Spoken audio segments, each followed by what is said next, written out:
Hi, my name is Andy Osborne, founder of Maximum Health, and today I'm going to do my first face-to-face to camera for you. I've chosen the subject of abdominals. Big subject. Now, I get this all the time. How do I get a six-pack? How do I get my flat tummy? How can I remove all this fat around my midsection? Okay, so I'm going to give you a few tips and hopefully it will help you and put you on the right track. So, first thing first, you can't spot reduce. Now, I see it in the gym all the time. I see people doing hundreds of crunches and expecting their tummy to be flat after that. Okay, it doesn't work. People have this impression that if you work a muscle, the fat on top is just going to seep down into that muscle and make it nice and slim. But your body does not function like that.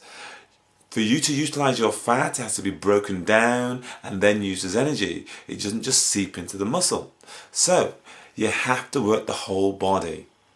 Now, when you're doing your abdominal exercises, you have to make sure you do them correctly, and you have to combine them with a whole body approach. Now, when I say whole body approach, that means you need to work all your muscles. You need to be using functional exercises. You need to be using big muscle exercises, things like squats and lunges and press-ups and chins. Okay, all functional, good, solid exercises. Stay away from those machines in the gym. I'm not going to go into that now. That's for a whole nother YouTube moment, okay? But for now, functional exercises, big muscles. So one of my pet hates is abdominal classes.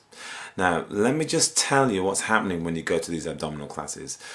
You go to these abdominal classes and there's a few major things, few major flaws in these abdominal classes.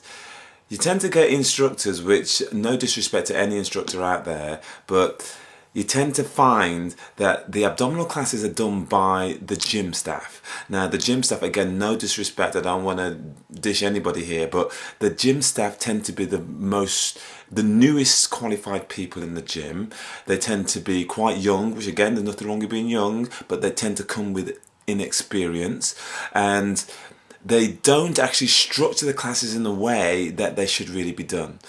So, it starts off, you get in the class, they last about half an hour, 45 minutes these classes do. Way too long to be working your abdominals. You wouldn't go to a class and work your legs for 45 minutes, would you? If you went to a class and all you were doing was squatting all the way through, a squat class. You don't go to a squat class. Why do you have to have an abdominal class? Do you go to a bench press class where all you do is bench presses and press ups and stuff? You just don't do it. So why are we treating abdominals totally different to all the other muscles in the body? Now, to work your abdominals properly, you need to understand how the abdominals work. Now, you have four main areas which you need to make sure you consider when you're doing your abdominal exercises. Now, the way your body is made up, your abdominal muscles, they actually overlap each other.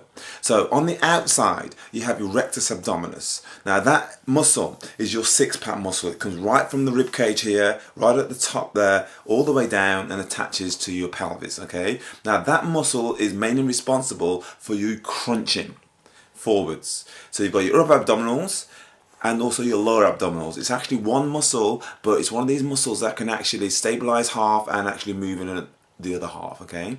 So you've got your rectus abdominis. Then you've got your obliques. Now your obliques, you've got your internal and your external obliques, which crisscross from the sides. Now that is responsible for your twisting and also you bending from side to side. It also helps a little bit with crunching as well.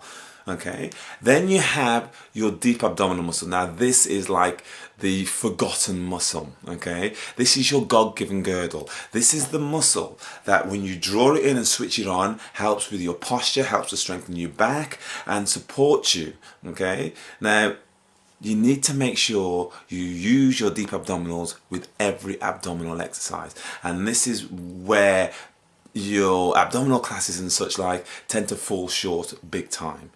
When you go to these abdominal classes, they tend to be very uneven. You tend to do lots of crunches, lots of twisting type stuff, deep abdominals. They do them, yeah, you get the plank and stuff in there, but there's normally very little monitoring in these classes and they don't give you enough rest. So what happens is, if you don't get enough rest when you're doing abdominal exercises, your deep abdominals tend to be the first ones to give up. Then, if you continue to crunch when your deep abdominals are no longer working, then you get your tummy pushing out. So you get a doming effect when you do your crunches. In fact, you get a doming effect when you do any abdominal exercise if that deep abdominal muscle isn't working. So you need to work to your weakest link. So, my advice to you, if you want to sort your tummy out, you need to make sure that you first and foremost prioritize your deep abdominal muscles. You need to make sure that muscle is working. You need to know that it is working. You need to know when it is working and it isn't working, because just because you can feel the burn in your tummy doesn't mean to say that you're doing the exercise right. You need to make sure you keep your tummy in. It doesn't pop out when you do crunching type exercise. Anything you're lifting your shoulders off the ground, make sure that tummy's not popping out. You also need to do abdominal exercises in the standing position. You know, you need to be doing stuff that are on different planes. You know, just lying down on your back, crunching is not the way to be doing abdominal exercises. So this is what you need to do. First and foremost, work all your abdominals evenly. Start with the hardest ones first. Things like reverse curls, okay? Things like your pelvic tilts and anything that activates your deep abdominals. Make sure you do them correctly. Make sure you do exercise for each of the muscle groups, okay, within your abdominals. And the other thing is, if you're working your abdominals, you need to make sure you work your back as well, because your abdominals, your deep abdominals especially, work together with your back. So if you're doing all this work for your abdominals and you're not working your back, then you're going to cause an imbalance in your system. You're going to cause postural problems, okay? So working the abdominals, always work the back, always work your opposing muscles. Okay, so it's not only down to the exercise though, you also have to remember you have to sort out your diet. Now, when it comes to eating, I personally believe in what I call, or what is called, metabolic typing. Okay, and I'm not going to go big time into this because that's for a whole nother video. But metabolic typing is a scientific way of eating what's right for you, finding what your metabolic type is and eating right for that. Okay, as I say, I'll go into that another time. But once you've sorted out your diet, you're doing the abdominal exercises correctly, but you can't just do abdominal exercises for a flat tummy. You need to work the whole body. You need to work the body as a whole. Focus on big exercises, squats, lunges, press-ups, chins, multi-joint exercises. Okay, so focus on whole body approach. Make sure you do your abdominals correctly. Sort out your diet. Okay, I will do another vid, show you some do's and don'ts when you're doing abdominal exercises, practically show you how you should be doing them, and hopefully I'll get it up pretty soon. Love to get some feedback from you guys. My first one, give me some stars, and I'll see you soon. Check it out. Bye.